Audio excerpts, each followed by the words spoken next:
Bonjour à tous, c'est moi Elodie, 41 ans, 3 enfants, un chien, un chat. Vous me connaissez, depuis 1 an, je vous partage mes bons plans, ma gestion de budget, mon organisation familiale, mes menus, mes recettes, des idées déco et des loisirs. En 2025, j'ai pour projet d'avoir un potager, de changer de vie professionnelle et de voyager. N'hésitez pas à me liker, à partager et surtout à vous abonner à cette chaîne. Vous pouvez aussi me rejoindre sur Insta pour suivre mes aventures et mes délires. Bonjour à tous et bienvenue avec moi aujourd'hui, Elodie. Je vous propose aujourd'hui que l'on fasse ensemble le prévisionnel du mois de juin 2025. Au programme de cette vidéo, le budget, le menu et le bullet. On y va tout de suite pour le budget.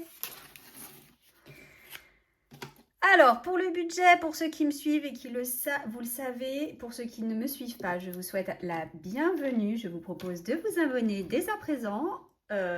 N'oubliez pas d'activer la petite cloche pour ne pas louper les vidéos qui vont sortir. Je repars donc moi j'ai un support que j'ai créé moi-même qui est disponible sur mon Drive gratuitement pour ceux que ça intéresse. C'est un format Excel tout basique, mais qui me va bien, que je décore tous les mois différemment en fonction de mes envies du mois et du moment. Sur ce budget, sur ce support, je vais reporter toujours plus ou moins les mêmes choses avec des montants qui sont les mêmes, puisqu'il va y avoir les entrées d'argent, les dépenses fixes, et ensuite je vais répartir ce qui reste sur les charges variables et les épargnes virtuelles. Je vous propose qu'on démarre avec, donc, j'ai déjà commencé à remplir parce que c'est fixe, le salaire, la CAF et la pension alimentaire, ce qui va nous faire un montant, comme tous les mois, de 2 780 €. Ce qui est très confortable, quoi qu'on puisse en penser, c'est, je trouve, très très confortable. Après, souvent, quand on gagne, plus on gagne et plus on dépense. Donc, on va avoir la Maïf, donc l'assurance, 223 €. Les téléphones, 60 €. Voilà. 10 heures. Donc, tous les montants sont arrondis à l'euro supérieur pour tout ce qui est dépenses et à l'euro inférieur pour tout ce qui est rentrée d'argent. Je ne paye pas de loyer puisque c'est mon conjoint qui prend en charge le loyer et qui prend en charge les crédits. Donc, vous ne verrez pas ça sur cette chaîne. Ensuite, on a Netflix, 20 €, Prime plus Disney+, 7 € pour Prime et 2 € pour Disney+. Les frais de banque sont passés à 10 €. L'électricité est à 152 €. Les ordures ménagères, 20 €. L'argent de poche de mon numéro 1 et de mon numéro 2, ça fait au total 80 €. Les jours fériés, donc ce mois-ci, il n'y en a qu'un, donc on a 20 € à mettre. 2025, 25 € à mettre. Numéro 3, l'épargne va aller se mettre automatiquement 20 € et hebdomadaire. Alors, j'ai pas regardé au mois de juin, j'ai pas fait attention. Combien on a de semaines au mois de juin? 1, 2, 3, 4 semaines. Donc, 40 €. Et on y va pour le total. Je vous fais ça hors caméra et je reviens.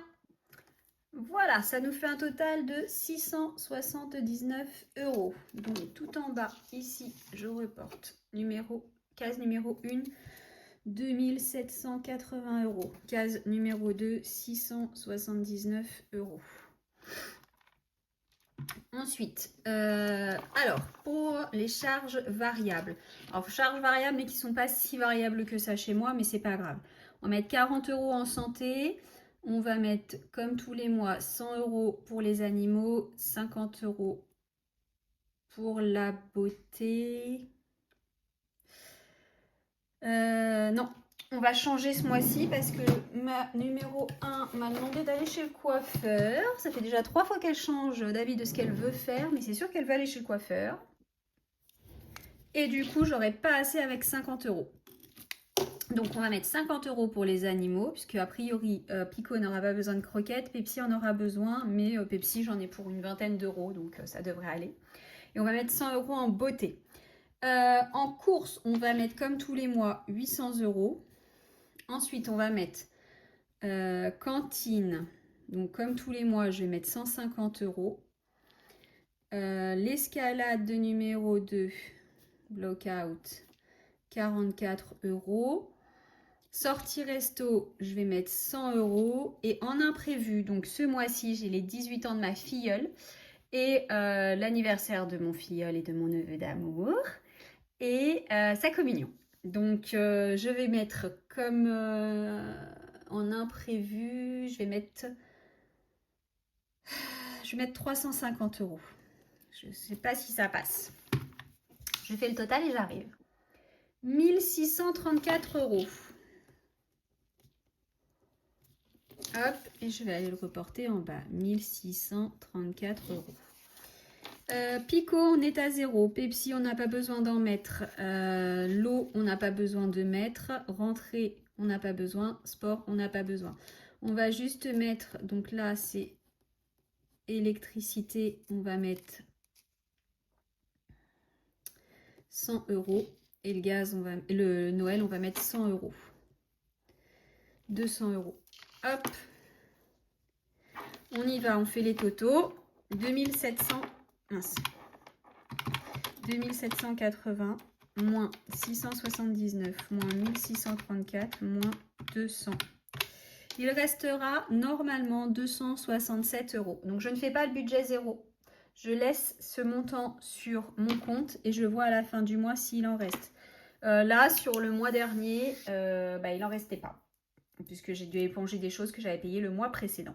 Donc s'il en reste, je remets soit le mois suivant en fonction des dépenses, soit je mets de côté sur les épargnes, soit ça peut être mon fonds d'urgence, enfin voilà. Voilà. Et bah le budget, ça c'est fait. Tac. Hop. Voilà pour le mois de juin. Ensuite, nous allons passer au menu. Alors, pour le menu, j'ai complètement changé ma façon de faire, d'établir mon menu. Je tente quelque chose parce que faire des menus avec mon conjoint, c'est très très compliqué parce que son état de santé va pas en s'améliorant. Alors, rien de bien grave, mais il a fait des analyses de sang qui sont pas très très bonnes.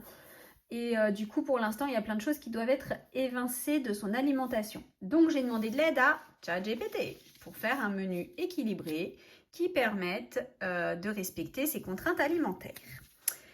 Donc, il doit éviter les graisses animales, les graisses insaturées, les féculents, le gluten toujours.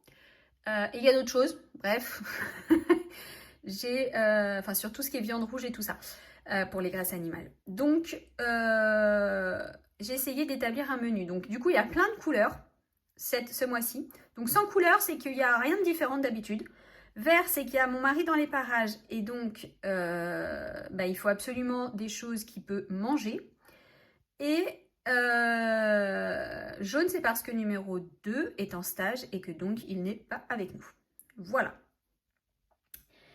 Donc, je vous laisse afficher, sachant qu'aujourd'hui, on a déjà avancé dans la première semaine du mois de juin et que je suis en retard, mais ça peut vous donner des idées. Donc moi, tout simplement, je suis allée sur ChatGPT gratuit et je lui ai dit, peux-tu m'établir un menu pour tant de personnes, comprenant deux adultes, un enfant de tel âge, un enfant de tel âge, un enfant de tel âge, pour tant de repas, tant de dîners, tant de déjeuner. Je n'ai pas donné de budget et par contre j'ai donné toutes les restrictions alimentaires qu'on a. Voilà. Et il m'a proposé donc le menu que je vous laisse à l'écran. Je vous propose de mettre pause. Je ne le lis plus parce qu'en fait ça fait des vidéos hyper longues qui n'ont pas forcément plus d'intérêt que ça. Par contre, ce que j'ai beaucoup apprécié, c'est que du coup il m'a donné plein d'idées. Donc je vous invite à essayer. Alors je sais qu'il y en a qui utilisent Jow, J-O-W. Moi, j'ai jamais essayé ça, mais ChatGPT m'a donné plein d'idées. Il peut vous donner, en respectant un budget aussi. Il peut aussi vous proposer les recettes qui soient associées. Il peut aussi vous proposer la liste des courses associées. Enfin, il peut faire plein de choses. Et il n'y a pas besoin de payer. Donc franchement, n'hésitez pas à l'utiliser si vous avez l'occasion et si vous êtes en panne d'inspiration. Voilà, moi c'est des choses auxquelles forcément il y a des trucs que j'aurais pas pensé. Après voilà, ce que j'ai fait c'est que je lui ai demandé des menus. Après j'ai vu ce qui me plaisait, ce qui me plaisait pas. Donc ce qui me plaisait je l'ai mis, ce qui me plaisait pas je l'ai viré et j'ai mis des trucs que moi j'ai l'habitude de faire. Mais alors par exemple, vous voyez, j'aurais pas pensé à faire un gratin de courgettes lardon fromage, tout simplement. J'aurais pas pensé, qu'est-ce que j'ai... Enfin, il y a plein de choses, hein, c'est lui qui m'a mis. Quand c'est beaucoup écrit, c'est que c'est lui. Hein. Bon, là, c'est moi qui ai fait. Mais les croque-monsieur, c'est lui qui a proposé. Salade pâte aux champignons, c'est lui qui a proposé. La tarte aux légumes et fromage, courgettes, carottes et mentales, ça, c'est lui qui propose. Et en fait, je trouvais que les idées, elles étaient super sympas. Voilà. Salade tiède de pommes de terre, haricots verts, œufs durs, thon ou jambon. Donc en plus, il vous propose certaines alternatives en fonction de ce que vous préférez. Donc franchement, vraiment sympa. Je me suis dit que c'était vraiment top. Voilà en ce qui concerne le menu. Comme vous le savez, je fonctionne sur un menu au mois. Toutes les semaines, le jeudi, je vais établir la liste des courses de la semaine qui suit. Sur ma base, donc je ne l'ai pas pris avec moi ce mois-ci, mais c'est disponible, je crois, sur mon drive, ou sinon je vous le remettrai sur mon drive. J'ai une liste de courses basiques que je réimprime toutes les semaines et que je vais compléter par ce que j'ai besoin. Voilà, donc dans ma liste de courses basiques, je vais avoir de la farine, du sucre, des œufs, de l'eau, du lait, si j'ai besoin. Donc toutes les semaines, j'ai la même chose. Hein. Les ferments lactiques pour pouvoir faire mes yaourts. Je vais avoir jus de fruits, céréales, beurre, fromage. Qu'est-ce qu'il y a sur la liste de base? Des pâtes, du riz. Alors, voilà, les basiques. Et après, j'ai plein de cases vides que je vais compléter par tous les ingrédients qui sont nécessaires pour faire les recettes de la semaine.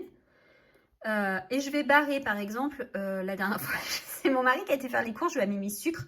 Il est rentré avec 3 paquets de sucre, 3 paquets de farine. Autant vous dire que j'ai de la farine pour 3 semaines. Donc les semaines suivantes, j'ai barré farine. J'ai barré sucre. Pareil, quand je l'envoie faire les courses, systématiquement, il ramène du lait, même quand il n'y en a pas besoin. Donc des fois, je me retrouve avec 3 packs de lait dans la maison. Donc là, après, j'en achète pas pendant plusieurs semaines. Voilà. Donc ça me permet d'équilibrer les courses et d'essayer de respecter au mieux mon budget. Dans les petites choses qui peuvent être pas mal quand vous allez faire les courses et qui évitent les achats impulsifs, c'est d'y aller le ventre plein et d'y aller sans les enfants. Voilà. Moi, je fais pas de drive. En général, je fais le gros de mes courses chez Auchan. Et ensuite, je vais chez Coop Nature si j'ai besoin de fruits et légumes spécifiques et que je n'ai pas trouvé au rayon bio chez Auchan. Ou à la cueillette à côté de chez moi. La semaine dernière, je suis allée à la cueillette à côté de chez moi et ça, c'est vraiment le top parce que du coup, vous les prenez sur pied, vous prenez la fraîcheur que vous voulez, je sais comment ils poussent, enfin vraiment pour moi, c'est génial. Et en plus de ça, ça permet de faire découvrir aux enfants et ça, c'est top. Voilà, en plus, on passe un bon moment avec numéro 3 dans ces cas-là, on rigole bien tous les deux, donc c'est génial. Voilà, donc ça, c'est pour le menu pour ce mois-ci. Je vous l'ai laissé longtemps et on va passer maintenant aux bulettes. Alors, et voilà le bullet journal du mois de juin. Qu'est-ce que c'est qu'un bullet? C'est un agenda que l'on va créer en fonction de son besoin et de ses envies. Donc, comme tous les mois, j'ai fait ma page du mois et ensuite, j'ai été créer mes weekly. Alors oui, ce mois-ci, j'avais envie de quelque chose d'un peu champêtre, donc on est parti dans le vert, délire avec un bouquin. Voilà. C'est un vieux livre que mon cher et tendre Picot d'amour a dégommé et j'ai récupéré quelques pages un peu abîmées en me disant que ça pouvait toujours servir pour faire du scrapbooking. Et c'est ce que j'ai fait. Voilà, donc on est vraiment parti sur quelque chose de simple. Vous voyez au passage tous les rendez-vous, mais c'est pas grave, vous savez pas où c'est. Voilà, les anniversaires. Et ensuite, je vais venir compléter en fonction de ce que je vais vouloir avoir besoin de faire. À la fin du mois, ici, comme tous les mois, nous aurons mes 2 pages de remerciements. Je vous montre tout de suite une page de remerciements du mois dernier pour que vous voyez à quoi ça ressemble. Voilà la page des remerciements. Alors, qu'est-ce que c'est? Pourquoi j'appelle ça remerciements? C'est pas vraiment des remerciements, c'est une page de rétrospective sur des moments forts de mon mois et sur des qu'est-ce que j'ai fait pendant le mois qui m'a apporté beaucoup de bonheur. Voilà, ça permet de se rappeler les moments importants qui ont marqué ce mois-ci et ça permet aussi d'être reconnaissant sur les bons moments qu'on passe ou sur les mauvais. La vie, elle est faite de bons et de mauvais moments et il faut savoir l'en remercier. Voilà. Eh bien écoutez, j'ai caché, oui, les éléments que je veux pas que vous connaissiez, mon nom, enfin voilà, des choses comme ça. Je vous souhaite à tous et à toutes... non, pas, pardon. On a fait le tour. Donc on a vu ensemble le budget, le bullet et le menu. Il me reste à vous souhaiter à tous et à toutes une très très bonne fin de journée, une très bonne fin de soirée, un bon week-end. Je vous propose qu'on se retrouve très rapidement pour le bilan de la semaine numéro 1 du mois de juin. D'ici là, prenez soin de votre budget, prenez soin de vos proches et surtout, prenez soin de vous. Bisous et à bientôt.